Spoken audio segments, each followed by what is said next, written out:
Hello, everybody. Welcome back to another episode of Absolutely. Today, we're going to be talking about some Spider-Man news. First up on the docket is Silk has been canceled. Oh, really? Officially? Officially. Good. Yeah, they canceled it at Amazon. I don't know. After everything Amazon's done recently, I was kind of excited for the Silk project. But what blows my mind even further on this whole thing, Sal, it was canceled supposedly because there was too much Silk. Right. I had heard this rumor that supposedly at every turn through the development process of the Silk series, they kept saying, well, does Silk need to be the focus? Can we move directions? And it's like, the show is called Silk. Yeah, what direction were you going to move into? Peter? I don't think you're allowed to do that on TV. Maybe that period where Silk worked for the Bugle, and so it would be about Jonah and be more like the Pulse kind of show, and Silk would be kind of our ride-along character. I don't know. All I know is it's a Sony project, so I know not to trust or enjoy it, and so now I don't have to worry about it.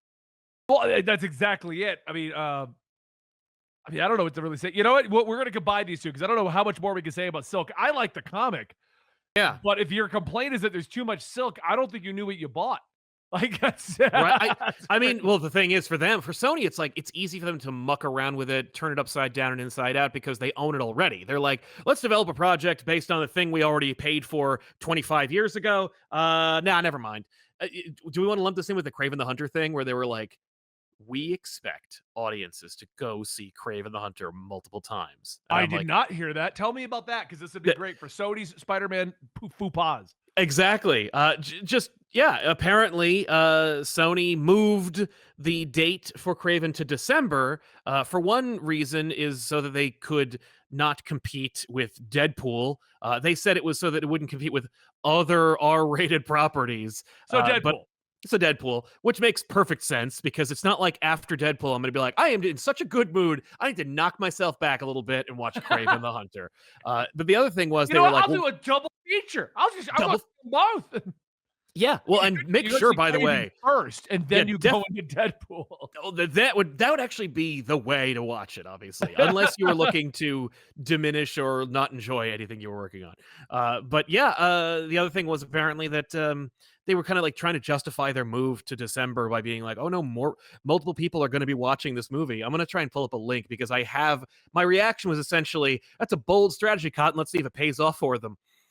Because I can't imagine expecting anyone to A, go see Kraven the Hunter, or B, seeing it twice. Kraven the Hunter was delayed to December as Sony believes, quote, people will spend holidays seeing it over and over again. Okay, I have an actual question for this. Yeah. How many movies, and I know you've done a few, Right. which is why you're a better ask, because I never go see a movie twice. Like, Yes. Spider-Verse I saw twice, and that was it. Like, I didn't.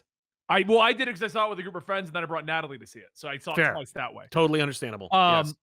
How many movies have you seen multiple times in the theater? I'm not talking it came out and then you rewatched it at home, but you spent $100 between you and Tiffany and went to the theater multiple times to see that movie. How many times have you done that?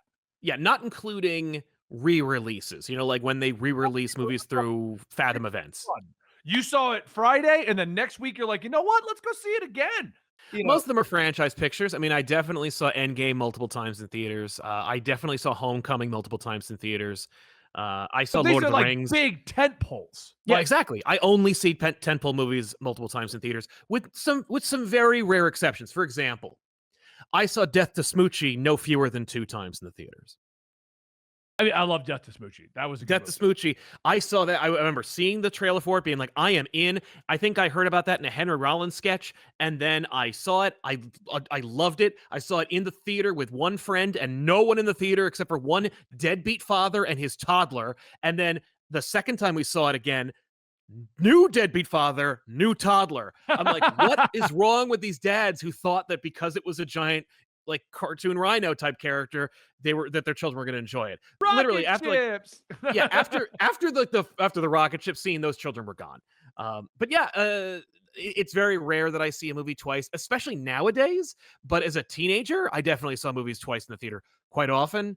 Like especially date but I'm talking more now when you have expendable income. Because actually, it's weird. As a teenager, movies were a little cheaper, and also I had nothing but disposable time. But now I have disposable income and disposable time, and I rarely go to the movie theaters at all, much less twice. Yeah. It's rare. It's very rare. But that's what I mean. So does Sony really think that we're gonna be like, man, Kraven was so good, Sal. We need to go see some more Kraven. There's and you know what? absolutely You know what? When we come home, let's watch Madam Web. Let's watch Madam Web a few more times. Yes, let's do a Sony-thon where we watch Morbius, Madam Web, all the Venoms. Can you Venom, believe, by the way, dovetailing off of that, did you hear that apparently Venom 3, Sing It Again Venom, or whatever the hell they're calling it, is the last? They're like, we're done with Venom after this. Like, it's the end of the franchise. Well, I thought that was the case for a while. I didn't know they were officially announcing it, but I mean, most superhero movies go 3. There's 4 Thors. Yeah, but that's the only one, and the 4th one sucked. They're working on a 4th Spider-Man movie. There's going to be a 4th Guardian. Like, I don't know. Is there going to be a 4th Guardians? Do we have confirmation on that? Well, the legendary Star-Lord will return. So we'll get a legendary Star-Lord movie that has the Guardians in it. That is a Guardians movie. I mean, for God's sake. But listen, if the only thing, I mean, look, you got multiple franchises under your belt, most of which failed, right? Morbius, Madam Web, and Kraven is anticipated to fail. Venom's the only thing you have working, and you're like, oh, we're gonna stop at 3. Like, this is when Sony learns moderation. Yeah, this is when Sony learns to restrict themselves. Do you think it's Sony or Tom Hardy? They don't want to reboot it. Oh, Tom Hardy definitely. If he is locked in for like a 3-movie deal, he definitely is exercising that clause to be like, I'm out. He's like, I'm done with this. Well, anyway, good luck. You better introduce Dylan right away because I'm leaving. Yeah. Well, you know what? Since we're kind of lumping all the Sony news together, let's just lump this last part. We were going to make separate videos for each of these guys, but as you can tell, they're small enough. I think it's just a Sony splooge is what we're talking about, basically. Sony splooge. Love it. Phil Lord and Chris Miller are now going to head the Sony Spider-Man franchise at Sony. Yeah. Now, that I find interesting related to the news we just had. Right. So this whole – because, look, I'm going to go on a limb and say in a alternate reality, that is far, far from ours. Yes. Sony could have made Madam Web, Morbius, and even Kraven as big as at least Venom. Yeah. Well, no, Venom 1 made $1 billion. There's no reality. At least lagging behind. But what I'm saying is, if they had somebody who knew what the they were doing, they could have at least made a successful series of Spider-Man movies that didn't feature Spider-Man. Yeah, if they were, we've come up with multiple ideas here that I think would have made these movies sell so much better. Yeah. Like, I'll even admit, the original concept of Madam Web being a Terminator-style movie where they're trying to save Peter Parker, that was kind of a cool idea, which we all knew immediately Sony would mess up, which is why excited. That's the thing. I didn't even bother to get excited because I knew how failed that was going to be. But I remember everybody who wanted to give Sony a shot definitely was in on the premise of Terminator. Yeah. Like, that sounds like a great idea, or at the very least, it's an idea.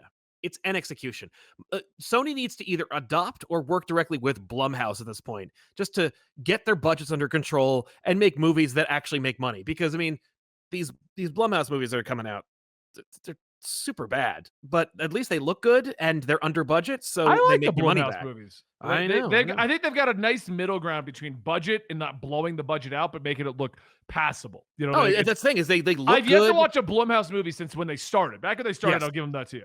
But when they got to the era of doing monthly Hulu movies, I was like, holy crap. Like, they're not terrible. I can think of like 1 or 2 of them that we were like, that was not a good one. Like, right. Yeah. Well, at the very least, they didn't reduce the quality in terms of execution. It's not like they look like Netflix original pictures, which some of them, Netflix is not, I'd say they're even split when it comes to like, oh, an original Netflix movie, cool, or oh, an original Netflix movie, yikes.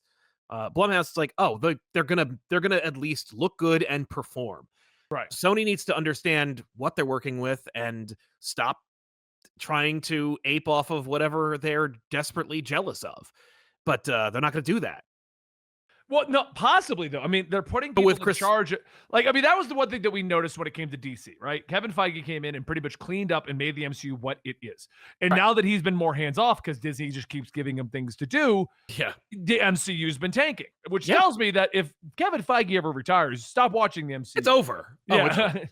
It's over. Despite the fact that like the Marvel universe is a hotbed for great stories and awesome characters. Like Feige understands how the Marvel universe works because he's like read the comics and worked on these Right. movies pre MCU. Like he helped develop a lot of the movies that feature these characters and just recognized what they did wrong. It's just ironic that he lived long enough to mess them up himself. But yeah, Well, he messed it up by stepping away. I mean, it kind of makes me think of what happened with Star Wars, where George Lucas had a great idea, great vision, stepped away from Lucasfilm, and you can like or hate the decision. I don't remember her name, but the woman who took over, you can like Kathleen or hate Kennedy. her, Kathleen Kennedy. Look, I don't think anyone's sitting here saying that every single one of her decisions was a banger. Like, No, there's I think most nobody. of them aren't. That's what I'm Yeah. saying, and that's what it feels like. What happened with Kevin Feige? The difference is George Lucas stepped away. He was done. Well, he was Kevin barred. Feige's like, oh shit. Yeah, we Yeah, got to fix this. Feige. I think Feige just expected the machine. He thought it was a perpetual motion machine, and it's like, Right. no, you need to push the machine. Well, it just we knew that based on what happened with DC when they were like, "Here, we're going to do Zack Snyder," and then Zack Snyder immediately kind of went hands off to an extent and just was like, "I'll hire a bunch of people and they'll just do some shit." Yeah, I mean, yeah, I don't know if they're necessarily analogous, but certainly, Feige did not understand that the people he was entrusting with his, studio, didn't have the same level of quality control or Right. their same like expectations. But yeah, so as But far what as I'm getting Phil at Lord is and by Chris bringing in Miller, the guys that made the Spider-Verse movies to just yeah, be like, okay, you're in charge of Spider-Man related projects. yeah, they're James Gunning it. They're Yeah. gonna be like, all right, you guys, because Kevin Feige isn't like a director, you know what I mean? Like he's just a producer who, ascended and found his footholds and worked directly with other like directors and knows how to manage talent. James Gunn is like, I made this movie, here it is. They liked it so much, they're like, give him a studio. Yeah. Phil Lord and Chris Miller, same deal. They like what he made. They like what they made. Here's a studio. You guys decide, and you know what they're gonna do because they're gonna be like, we understand Spider-Man. It's Spider. Yeah. You're Oh, gonna they have to do. put Spider-Man in everything, And what which is a problem. you have to at least have references to Spider-Man and things. You cannot make Morbius, Kraven, and Madam Web and be like, we don't need to put the whole reason these exist Oh, I in know. here. Which is like actually a problem for me because it's been easy to ignore the Sonyverse and the Sony endeavors because they've been Spider-Man-less and Yeah. because they haven't been trying to tackle, or attach themselves to the MCU and that Spider-Man, Madam Web crapped the bed largely in part to the fact that like they wouldn't pick a Spider-Man and they refused to pick a Spider-Man of their universe. I think that if they were to pick it and it's Tom Holland, it'll ruin everything. It'll poison the well over at Marvel and it'll ruin what they're doing at Sony because those studios are not going to work together outside of just essentially a lend-lease agreement. Okay, so here's my question for you though. Yeah. Now that they're James Gunning, they're Kevin Feigeing, they're getting Yes. someone on board. Do you think Venom is ending because they're going to do a big Spider-Man universe reboot on the Sony side, pick a new Spider-Man for their side, so that'll be the Spider-Man bouncing between everything and Yeah. a new Venom and just start their franchise over there while leaving Tom Holland in the MCU as a Spider-Man centric stuff? I mean, that would work for me. I don't know what their best course of action is. I feel like I think the best course of action is like not even Andrew Garfield. Get a new Spider-Man that is the Sony Spider-Man, yeah. and I you mean, just have. The reason I bring this up is James Gunn is doing it. We're gonna Right. have Robert Pattinson as Batman, but we're gonna have Batman and Robin adjacent. Batman and Robin will be in this universe, yes. and I'm wondering if that's Sony's rationale. Yeah. Screw it. If DC's gonna do it, why can't we just not confuse them? We'll Yeah, have that's a true. Spider-Man that pops up in all of our shit. Right. Yeah, but the only reason why they can't use Pattinson is because the dude who's making the Batman movies isn't interested in participating. And they probably couldn't get Pattinson to lock in for a 20 movie deal. But outside of that, yeah, I mean, I could see them following that course of action, although I could also see them not because we don't know if that's a tested system yet. Like we don't Right, know but by the if time they're moving forward, we'll have we'll the have a DCU. DC universe. There'll be Yeah. a Batman there'll 2 be drops a next clear- year, and we should have Batman and Robin. There's like they're not going to put these guys on, and they're going to be like, all right, we got to finish Venom 3. We They got gotta to finish decide what they're doing next, and I bet you the first thing they're doing is finishing Into the Spider-Verse. I mean, definitely that. You got to So- finish Into the Spider-Verse, you got to wrap up Venom, and then you got to basically start fresh or come up with something else. But that's what I mean. Like they're in a position where they have time to see if the dual Batman thing works. That's true. That's true. I mean, we've seen that the dual Spider-Man thing works. They all appeared in one movie together, and nobody was confused. We all got it, you know.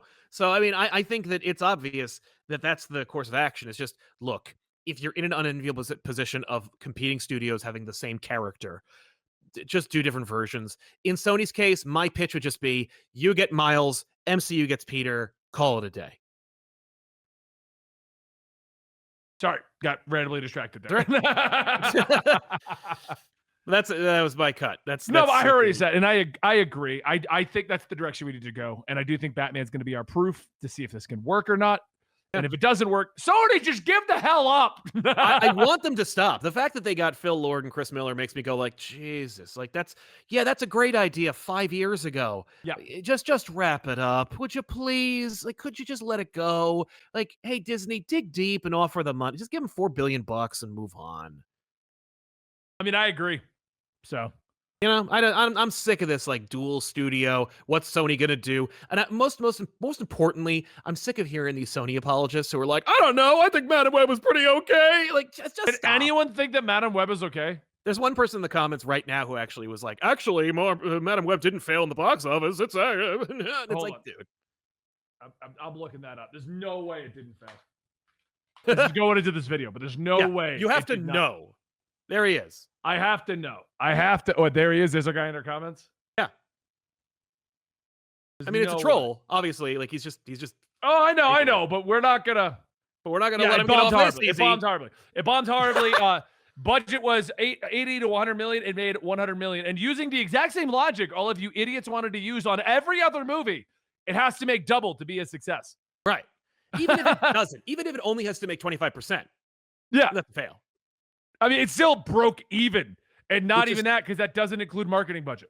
Exactly. Like, which we know they paid a boatload into the marketing budget. Yeah, no one spends $100 million to make $102 million. It wasn't even 102. It was $100 million to make 100.3. Yeah, that's like so they made $3,000 on top of crappy system. There are 3,000 or like 300,000. They still did not make what they wanted off of that. No. But yeah, just let it go. Yeah. All right. Well, that's our discussion of what's going on with Spider-Man. I'm excited to see what they're going to do. Maybe Phil Lord and Chris can come over and be like, hey, Zeb Wells, you tried, man. You tried. We're at issue 50. Can we stop? Please. Oh, my God. I would love to see stop. I mean, at this point, I'll take anybody on Amazing Spider-Man other than what's working right now. Well, we're going to bring that up at Absolute Comics, but I want to know if you think they're going to give him his full 100. But anyway. I mean, it's selling, but we'll talk about that later. Yeah. All right, guys. Hope you enjoyed. If you want to see more Spider-Man talks, just watch the next show. It's going to be coming out.